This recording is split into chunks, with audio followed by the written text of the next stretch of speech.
Welcome back to my channel, I'm Wilby TV. Nagbablog nga po ako ng iba't ibang uri ng natural na halamang gamot. Nagtuturo din po ako ng tips tungkol sa iba't ibang uri ng natural na halamang gamot. Kung bago lang po kayo dito sa channel ko, huwag niyo kalimutan mag-subscribe, mag-like sa mga simbolo pong ganyan. Huwag na rin pong kalimutan i-share sa friends and family kung mahilig po kayo dito sa ginagawa kong pag-vlogs and pagtuturo ng tips tungkol sa iba't ibang uri ng natural na halamang gamot. Sa tulong po ng channel na ito, meron po kayo natutunan sa paligid ng bahay ninyo. May nakukuha kayo ng libre na natural na halamang gamot. Ang tips tutorial ko po ngayon ay bago ko pumpisan pala yung aking pag-tutorial, yung pinasasalamatan ko nga po yung all subscriber o viewer, new subscriber, new viewer. Maraming salamat po sa inyong suporta. Sana po ay patuloy na suportahan yung channel ko para lalo po pong mag-grow. At para po natin matulungan na mahirap natin yung kababayan na umaasa sa mga libreng gamutan. At ngayon po ay hindi na po natin patatagalin. Ang tips tutorial ko po ngayon, kayo po ba ay nadadanasan ninyo yung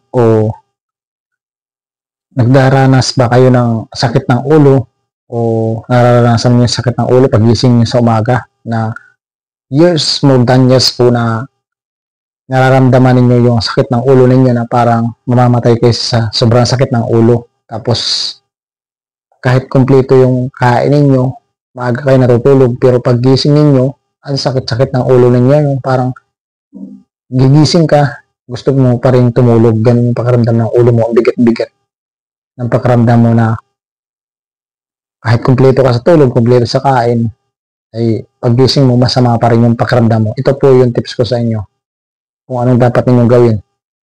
Tips number 1, kung ganyan po nararamdaman ninyo, magpa-therapy kayo. Yung sa therapy, kung massage therapy, ganun yung whole body.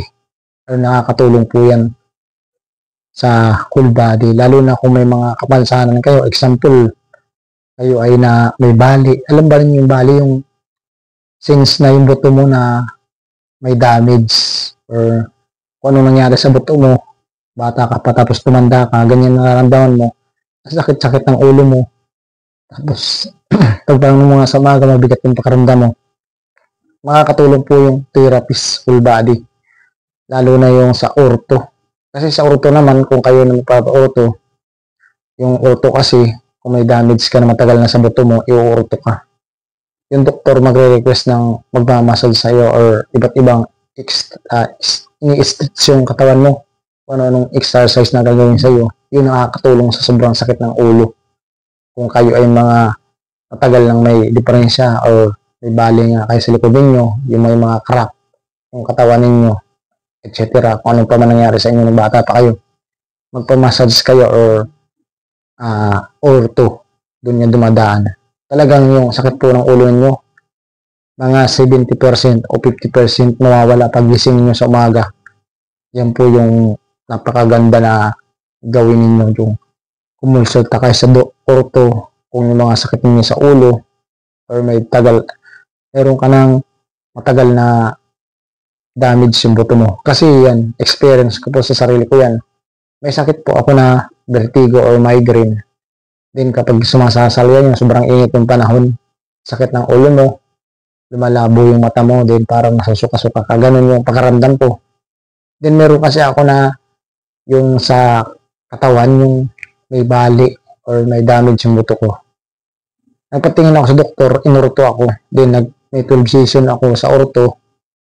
Yun, simula na ortho ako, 4 session pa lang, yung sobrang sakit ng ulo ko, nawala.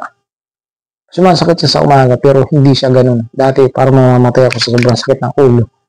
Kaya pag gumising ako ng madaling araw, tutulog ulit ako yan, another na tulog. Hindi pwedeng biglayin ng gising o bangon para ako matutumba. Kasi yung ulo ko bigat-bigat para masubsob. Yan. Kung kayo po may mga karamdaman na yung paggising nga ninyo sa umaga, ang sakit ng ulo nyo, mabigat, magpamassage kayo or body or kung kayo naman may damage sa buto, sa katawan, since na may bali ka, magpakonsulta ka sa doktor, i-ortho ko niyan kung yun ay sa buto. Yun, kapag na-massage ka, kahit anong sakit ng katawan mo na sama-sama na siyang mawawala or marerest siya ng 50% na giginhawa yung pakiramdam mo kapag nauto ka. Then, yung iba naman po yung nasakit ng ulo, kulang sila sa tulog, kulang sa pahinga, kulang sa inom ng tubig. Kasi kung ikaw ay kulang din sa inom ng tubig, pwede rin sumakit yung ulo mo kasi nagkukulang yung tubig mo sa katawan. Lalo na kung may sakit kang vertigo, may sakit ka na migraine. Unang-una, tubig yung kailangan mo araw-araw na maintenance. Tapos, kung ikaw naman ay lalong kulang sa tulog, palagi kang puyat, din ganun din mararamdaman mo. Bigat-bigat ng ulo mo. Palagi kang pasubsob. Gigising ka pero gusto pa rin ng katawan mo at ang ulo mo, tutulog ka. Yan. Kung ikaw naman ay palaging stress, pagod, ganun din yung mararamdaman mo. Pag nagsama-sama yan, sakit ng ulo, stress, pagod, kulang sa kain, kulang sa inom ng tubig. Mangyayari sa iyo din yan yung, sabi ko, pagising mo sa umaga, ang bigat-bigat ng pagkaramdam mo. Tapos, palagi kang patulog. Yan. Hindi yan maalis kung hindi mo dinisiplina yan sa sarili mo. Unang-una, kumain ka ng wasto sa oras. Number 2, uminom ka ng wasto na tubig. Number 3, huwag ka magpuyat palagi. Matulog ka ng maaga. Yan yung the best na gawin mo kung ikaw ay nagdaranas ng sobrang sakit ng ulo pagising mo sa umaga. Okay? Sana po ay nakatulong ako sa inyo kung kayo po ay nagdadanas ng sobrang sakit ng ulo sa may migraine or vertigo. Yung mga nasabi ko po, magpa-therapy kayo. Then, kumonsulta sa doktor. Mawawala po yan ng 50% o tuluyan ng mawawala yung sobrang sakit ng ulo na ilang years namin yung nararanasan. Sana po ay nakatulong ako sa inyo dito sa pagtitips tural ko tungkol sa pagising mo sa umaga, ang sakit ng ulo mo, palagi kang pasubsob yung pagkaramdam mo, tutulog ka ulit. Kasi kapag bumangon ka, masama naman yung pagkaramdam mo, susubsob ang ulo mo sa higaan. Yan. Sino po nakakaranas sa inyo ng ganyan na yung paggising, kompleto sa kain, kompleto sa ng tubig, or kompleto sa tulog, nakakaranas pa rin ng sinasabi kong sumasakit ng ulo, pasubsob kahit kompleto ka na sa lahat kain, yung inom. Okay. Kumonsulta kayo sa doktor kung mayroon kayong damage sa buto.